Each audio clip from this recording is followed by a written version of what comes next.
Hey guys, welcome to Clockwork, Dan to Noodles for another breakdown of the Apothecary Diaries, episode number 8. Welcome back to the channel. I hope you guys are looking after yourselves. It's getting really cold out there.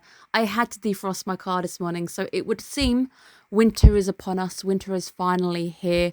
Welcome back to the channel. I hope you guys are doing good. Thank you guys for your continued support, and we're here to break down yet another fantastic episode. I had so much fun with this episode, so I cannot wait to break it down. In about 4 weeks' time, you guys are going to get my winter overview. I'm going to go through all the cool things coming our way for the next period. Of course, this anime in particular continues through. You don't have to worry about going anywhere. One of the shows I will be continuing breaking down on the channel. So you kind of know one of the two shows that I'm going to be breaking down, because I do think that I'm only really going to bring out 2 different review videos for next period.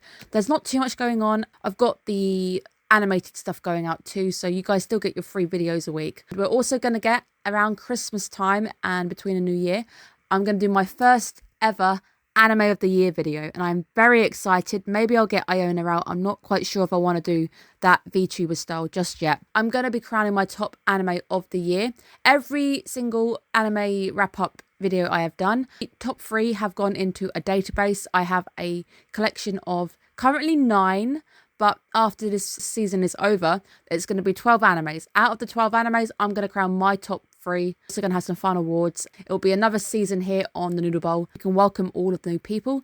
Thank you guys so much for your support, and let's get straight to it. Absolutely beautiful details in the first chunk. The father is out in the field. There's just some gorgeous details. Somebody's done all of the roots. Somebody's done all of the overgrown wall. There's ivy climbing up the wall. It's beautiful. There's details everywhere. Everything is absolutely gorgeous. I really like the rural backdrop too. It does feel like a nice change of pace, just because we've left the inner palace just for a little bit. It feels like we've gone on holiday. The pacing's a little bit more different. However, the pace does get really quick. A matter of frames, as Momo is thrown very fast into a new mystery. Again, poison has been found at the core of today's mystery. So there's a lot of poison everywhere. Everyone's relying on poison. It does remind me of a fact I think I learned a while ago. Violent crimes when it comes to murder. Guys tend to use more violent crimes. Females who will use poison as their method of killing, just because it's easier. You don't have to overpower anybody, and it's subtle. And I'm also guessing at this period of time in the world that we're in, if people can't actually detect poison just yet, so it might just be easier to get away with poisoning somebody and just being like, oh no, he choked, or oh no, they committed a other's deletion together. So it does make me wonder if that's perhaps why that is the chosen method when it comes to this anime. Now, I did notice that this anime in particular does have a habit of trying to do the whole, that character gave me a weird glance, that character's acting really sus, because the girl, as soon as she walked out the room and gave her the suspicious look, we even get a little jingle on the audio cue, so it's like a little jingle of bells. Her face gave it away that she either was a red herring, or she had something to do with the situation, or she knew what was going on. Love seeing the more serious Mau Mau. I think it's really great, despite the fact that it's a very serious situation. You can really see the true makings of a leader within her. It's strange, because she's commanding, she knows what she's doing, she's very good at putting people where they need to be, and people listen to her. Obviously, she is an apothecary, so that probably does help that people will listen to her and respect her position. But at the same time, it's very nice to see people do respect her enough to listen. I also really liked seeing the dad aspect this week. I know we've been throwing a few ideas around with him in particular. This week was nice. I loved seeing him testing her, trying to see where she'd gone wrong. He gently nudges her if she's thought about something differently, and he nudges her to rethink things through. The relationship between them is very nice. I do like the fact as well that it's very educational. He is like a mentor figure to her. I also love the fact that it's her nudging him to take the money, because he doesn't seem really interested in taking any money. He seems very reluctant to take the payment at all. Whether that's just him being kind-natured, he feels bad taking payment, or she's just trying to look out for him and make sure that he's looking after himself, because I can imagine if he's struggling on payment, maybe he's cutting corners and letting people go without paying because he's just a nice soul where it's okay, I'll let you do that, you can pay me later, or that's okay, it's on the house, that kind of thing. That sentence in particular, that little scene, might have given me a bit more on his character than anything we've had so far. girl really did wanted to go stab, stab, stab. So you raise a few eyebrows and you're, oh, okay, something weird's going on here. It's an interesting one because we do go into a bit of a grey territory where we've got a really bad person. Mau Mau saves his life. And I think that's the same with doctors, where it doesn't matter who is sitting in front of you, you've just got to save that person's life. That's just all that matters. You're there to save a life, not take it. And I think it's going to be the same situation in here where in the end she agrees to not say anything. Suspicious situation. I'm thinking everybody is in on it. I think everybody knew what was going on. I think everybody very clearly had it all set up, so they knew what was going on. She does eventually just agree to leave it. They do take the hush money, which I guess settles the deal.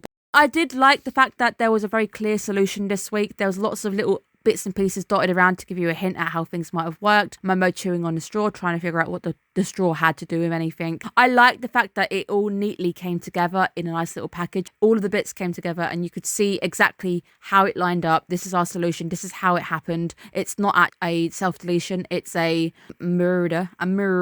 Reds. There's a lot of beautiful reds this week in the colour board. Of course, we're in the pleasure district, so there's red lights everywhere. The beautiful lanterns. The red in the kimono as well, even on the courtesan, red is absolutely gorgeous. Just lots of nice red floating around. Red in general is a sign of either passion, which works for the district that you're in.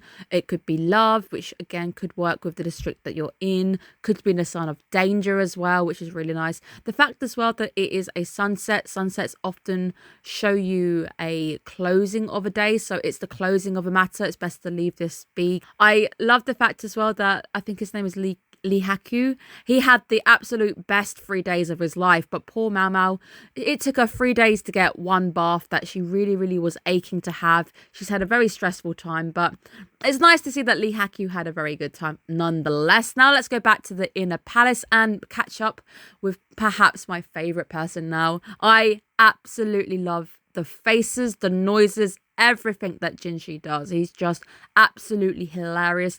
That is one hell of a death stare, my man. One hell of a death stare. And the voice actor was growling.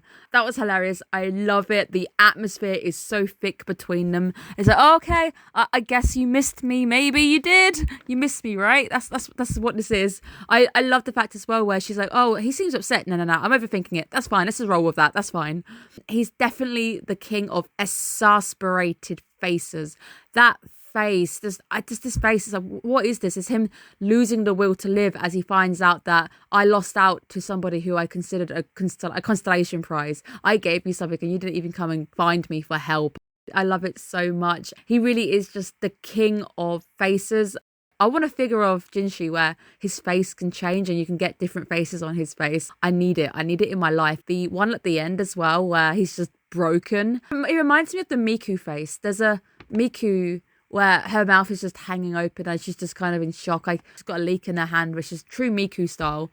It reminds me of that. And it really does come down to him being a bit jealous. Didn't come and seek him out for any help. Then it's just the way that his face changes completely when she's like, oh, I don't know how to repay you, but I repaid this guy. And phrasing, oh my God, the phrasing on this. It's like she did it on purpose, but I think with her, she's so oblivious that I don't think she did this one on purpose. She literally just said it without actually thinking. Obviously, Jinshi's read that in a, you spent the night with somebody. Oh my God, what the hell? Because she didn't add in the fact that I lent her to the brothel. She ended up going over there. She spent her night with somebody else, but not me.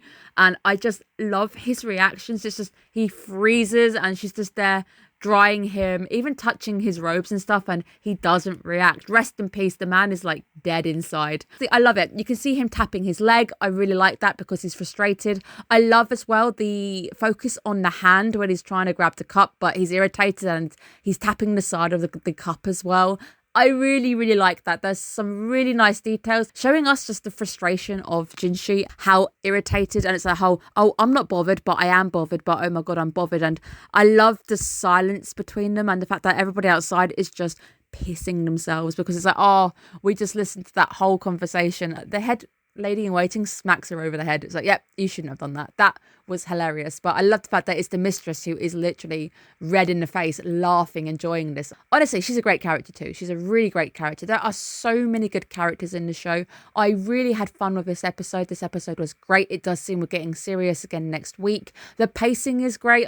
I know we had a few issues with it moving too quick, but I actually think the pacing works really nicely. This show really has settled into a really nice pace with me. I'm enjoying it, loving the characters. I'm loving the environment, the world building, the color, the sound. There's too many good things to say about shows. Very happy that this is a 24 episode. We get plenty more Apothecary coming in our direction.